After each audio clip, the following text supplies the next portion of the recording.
Take that look of worry. I'm an ordinary man. They don't tell me nothing, so I find out all I can. There's a fire that's been burning right outside my door. I can't see, but I feel it, and it helps to keep me warm. So I don't mind. No, I don't mind. Seems so long I've been waiting. I still don't know what for. There's no point to escaping. I don't worry anymore.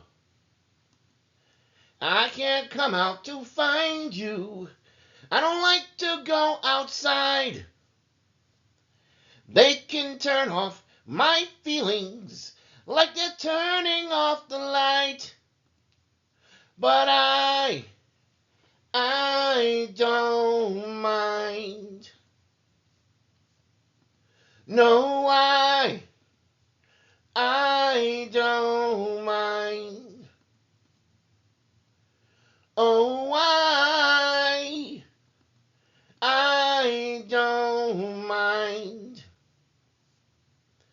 No, I don't mind. So take me home. 'Cause I don't remember. Take me home. Oh, Lord. 'Cause I've been a prisoner all my life. And I can say to you, welcome to another exciting episode of The Unrelenting Alchemist, all spiritual, all the time. Our subject today is called You Came Here for This, Past Lives, Soul Missions, and the Game of Earth. Imagine a vast galaxy, stars rotating. Think of this. You were born into this life. You were not nothing. You always were. You always existed. Matter is neither created nor destroyed. You were energy. You were a soul. You were a consciousness. A traveler across lifetimes. You have lived before. And you didn't come here to be comfortable. You came here to evolve. So let's look at the eternal curriculum of the soul. Picture visions of ancient lands, temples, deserts, jungles, oceans. You felt it before. A strange connection to a place you've never been. An effortless skill you picked up without much learning or explanation. A fear that makes no rational sense. These are all echoes from your past lives. In Hinduism, this is called samsara, the cycle of birth, death, and rebirth. You reincarnate not at random, but in accordance with your karma, your unfinished business, and the curriculum your soul is here to complete. You have worn many faces. Perhaps in one life you were a warrior. Perhaps in another you were a monk. Perhaps you were a mother, a rebel, a soldier, a healer, a thief. Each time your soul took something with it. Wisdom, scars, courage, guilt, love, loss. This life isn't your first. It won't be your last. But it is your current classroom. So let's look at the illusion of comfort and the trap of regression. Try to imagine a person walking in a circle, comfortable but never progressing. You might feel drawn to certain things. Teaching comes easily. You're naturally kind, or you have an artistic gift. These are not coincidences. These are echoes from what you've already mastered. Here's the catch. Your soul didn't come here to play the same level again. In Buddhism, there's a teaching. Clinging is the root of suffering. Even clinging to what you once were, or what you were good at, can be a trap.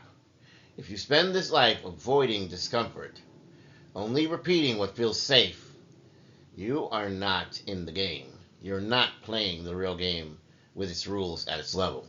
The purpose of reincarnation is evolution, not repetition.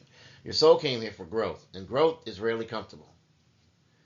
So, you have a soul mission. What did you come here to do? Imagine someone walking through fog, but there's a glowing door that you can faintly see at the edge. Before birth, in the subtle realms, your soul met with guides, ancestors, deities, divine intelligences. And they asked, are you ready for what's next, for the next mission? And you said yes. Your soul looked down at earth and said, I will go. I will forget who I am. I will descend into the dream. And some way I will find out how to remember. But there was a catch. You weren't allowed to bring that full memory with you, right? Because if you remembered the mission, if you knew the rules too clearly, there would be no test. In the Bhagavad Gita, Krishna tells Arjuna, you have the right to perform your prescribed duties, but you are not entitled to the fruits of your actions. This isn't about comfort. This is about karma, dharma, duty and evolution. You came to do something here, but it must be discovered, not handed to you. So, why must we walk through the valley of fear? Imagine a stormy sea, a person trembling. They're on the deck of a ship. It's slippery, but they step forward anyway. Fear is a compass, not a warning to turn back, but a sign you're close to something that matters.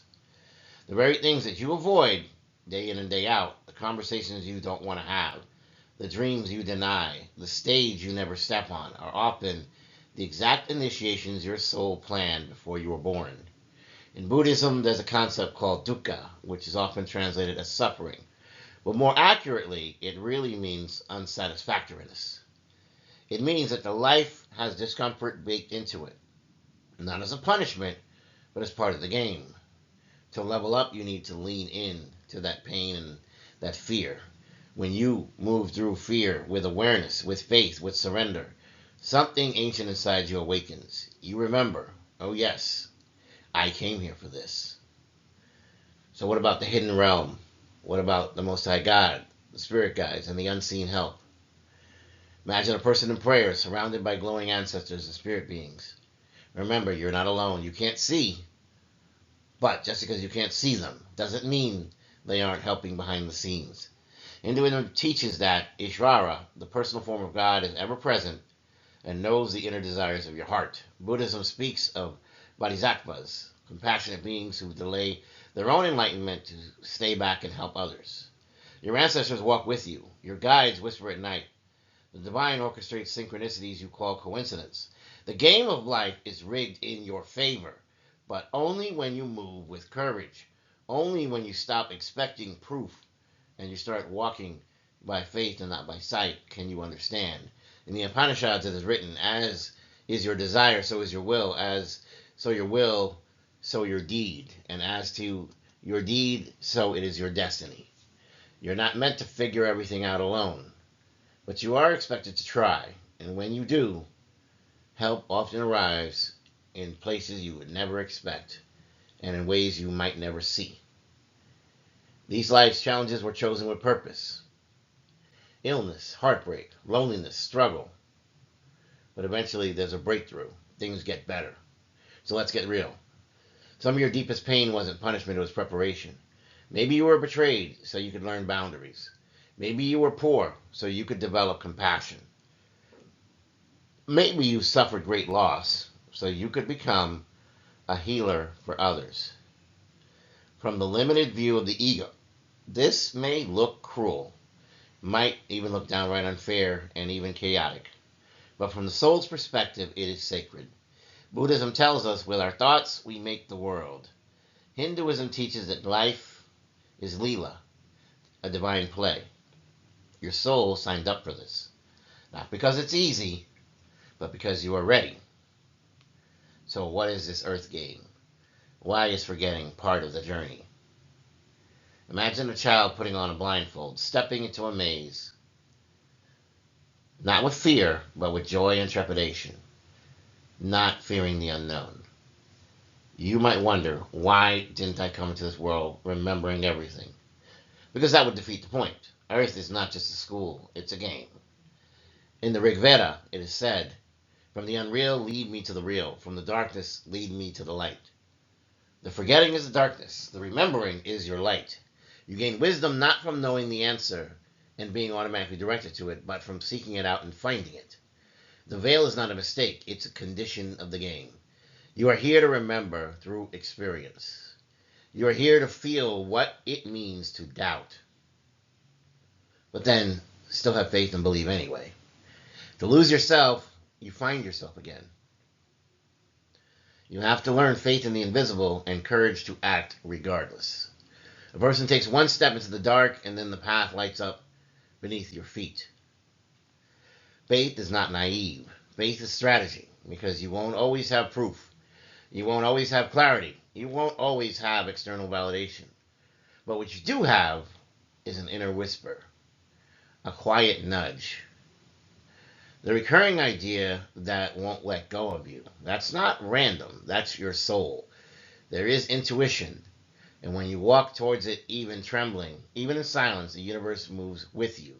You came here not to wait for permission, but to remember who you are and walk in that knowing. Your Dharma is not a job. It's a vibration. Imagine a person meditating.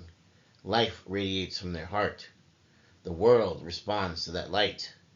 Your soul mission, your Dharma, isn't always a job title. It's a frequency. It's how we show up in the world. In Hinduism, Dharma means righteous action, the role you were born to play in the cosmic order.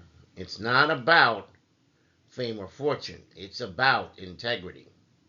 It's about doing what's yours to do. Maybe your Dharma is to inspire, or to teach, or to break cycles, break curses generationally, parent with love, speak with truth, innovate, or to awaken others. The shape may vary, but the vibration remains. When you live in your Dharma, your life opens up. You feel aligned. You feel empowered. You feel lit from within. This is the sign you are on the right track. You chose this life, so live it boldly. A soul signing a sacred contract before descending to earth. That's you. And so, what if you stopped saying, why is this happening to me? And started saying, why did I choose this? What lessons did I want to learn out of this? What if you began each day with the question, what did I come here to remember today? You didn't come here to be perfect. You didn't come to avoid failure. You came to grow. You came to try. And even in losing, there are things to be gained. You came to push past old limitations and discover new abilities. You came to walk in the mystery with faith, with love, with grit, right? You came to be the hero of your own legend. And legends are made not by avoiding the darkness, not by running from the problems, but by walking through it with a torch bringing the light. In closing, I give you an invitation. Imagine stars above the calm ocean. A voice gently speaks over the sound of waves.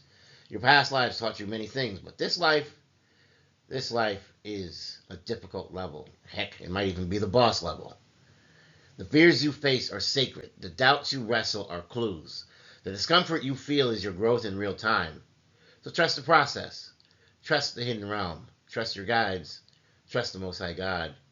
Trust your ancestors. And most of all, trust your soul. You came here to rise, and now is the time. So until that next time, stay protected, stay radiant. And alchemists, stay unrelenting. You are chosen. You chose this mission. Now it's time to show the challenges and the enemies what a chosen one can do. March forward knowing heaven is behind you, that your ancestors and the army of angels are to the side of you. Thank you for joining me in this sacred hour. This has been the Unrelenting Alchemist. Until next time, walk wisely. Walk bravely with not fear, but fire and light. Take care. And if I don't see you, good morning, good afternoon, good evening, and good night. Please don't forget to like, share, and subscribe. I love you.